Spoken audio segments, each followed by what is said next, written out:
Hello folks, I thought I'd just make a short video.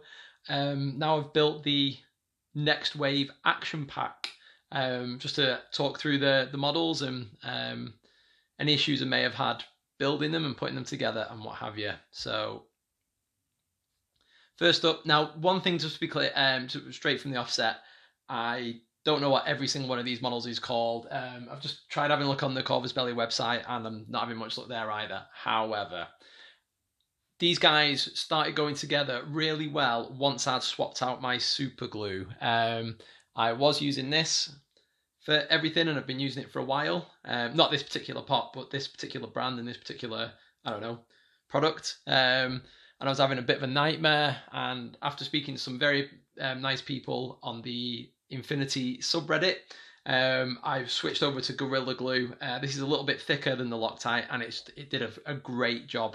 Much better than the Loctite. So yeah, anyway, here we go. This is, I think this is the Cliff Jumper. This might be the one that I had the most issues with. Oh, that's not the best undercoat, is it? Sorry, that's absolutely fine. Bit hard to tell really now, but there is quite a bit of gap in between this bit here, like his back and head section sort of like plugs into the main body. There's quite a bit of gap in there, but now it's got a bit of spray on it, then it's not too bad. I'm really surprised by this, by the quality of this undercoat. This is a Colour Forge matte black, and normally it's absolutely flawless. So yeah, maybe I'll have to give that guy another blast. Yeah, we can see there quite a bit more. Maybe I've just not caught the angle right, despite many light coats. Again, like I say, I'm not 100% sure who's who. These are all metal miniatures, but I mean, like, look how the gun barrel there, super thin, super crispy, really good. Again, funnily enough, this guy being a bit bigger, I recall this one went together really well with very few issues in lining up the wrist and the weapons and everything. I think this is Pandora, so I think she's a named character. I mean, yeah, you can see her, all the undercoat's been chipping off, and I've not touched these hardly. Anyway, again, surprisingly, considering how small and delicate she is, she went together really quite well. A few issues putting her downward pointing arm on. I did that last, and I just found it quite difficult to grip with the pistol arm on. So if you're putting these together, probably do this one first, and then do the pistol. She's got like high heels on, but there is a very small sort of like peg that you can just drill into the top of your base. She goes on nice and secure. I also, I'll get to this in a second. I also with Pandora is I didn't take the basing materials all the way up to the side of her shoe, because it's almost like she's wearing ice skates, if that makes sense.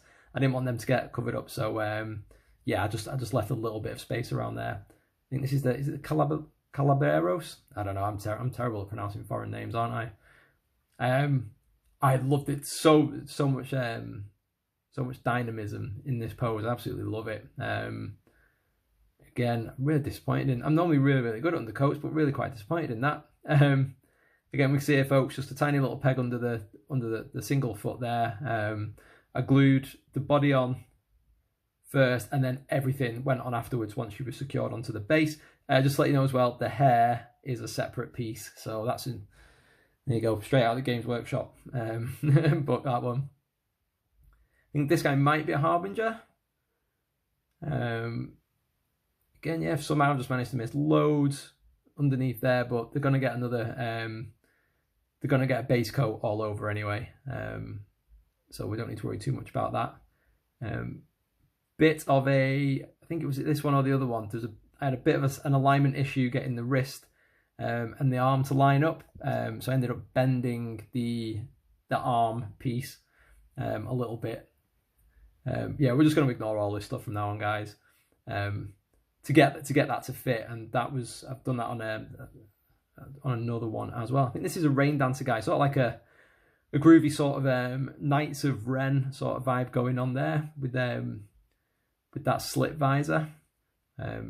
Yeah, pretty cool. Don't recall too many issues sticking this guy together either. I think it was just his arms and head were separate, Everything else is just single cast, which is quite good. This is a Rain Dancer. Again, can we see there?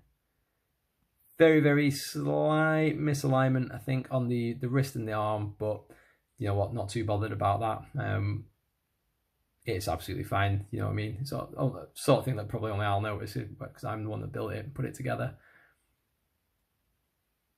But generally speaking, they did all go together really quite well, so I was very happy with that. I had a bit of a nightmare with the sand trap stuff, but again, I was probably using the wrong glue product for that.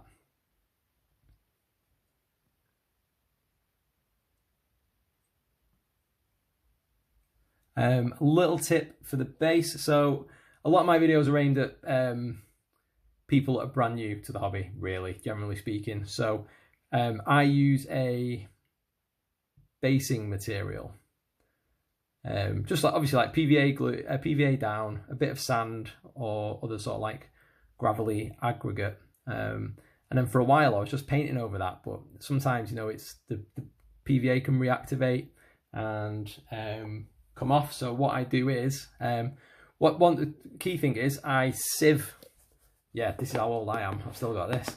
I sieve my basing materials to get rid of the bigger bit. So this is from Geek Gaming Scenics, and this is I got this from my Epic Warpath stuff. But you know, sieve it a couple of times to get like the bigger bits out. And then I've ended up with like a really quite a nice fine. Oh, here we go. This is the Tech Draken, the robot raptor thing with a gun on it. Beautiful. Yeah. So and coming up now is the Juggernaut. This is a fantastic bit of kit. It's sort of like, see, I've glued him together separate from the base, so I can paint the base up. The rider is here. See, they just slot into there, and then we've got the tail as well. Again, you can see a few bits missed. I just wanted to, this guy in particular, I sprayed everything separately and then glued it together because I knew there would be certain bits that I couldn't get, so he's going to be getting another coat anyway.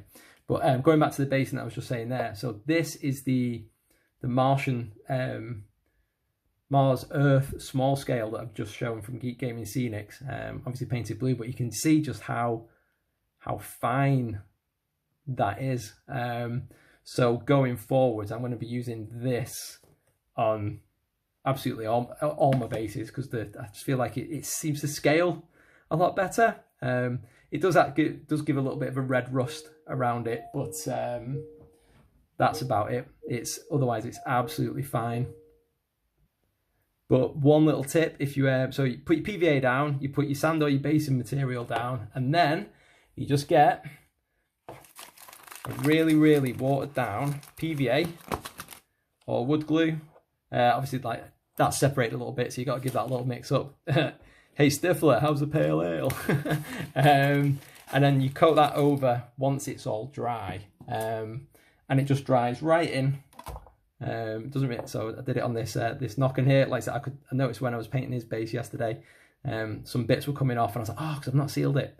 Some watered down PVA on it, leave it for a day, and it's absolutely solid now. Like that's going absolutely nowhere. So just a groovy little tip, and that's it, folks. Really, like I said, I just wanted to show you through these models. They're relatively easy to put together. Just be patient, do one at a time, and if you are going to use a super glue accelerator to help your super glue dry quicker, stay away from the stuff in a can. It's vile, horrid stuff. It works amazing, but it stinks. If you can, if you've got access to it, try and get a brush on one. But otherwise, that's everything, folks.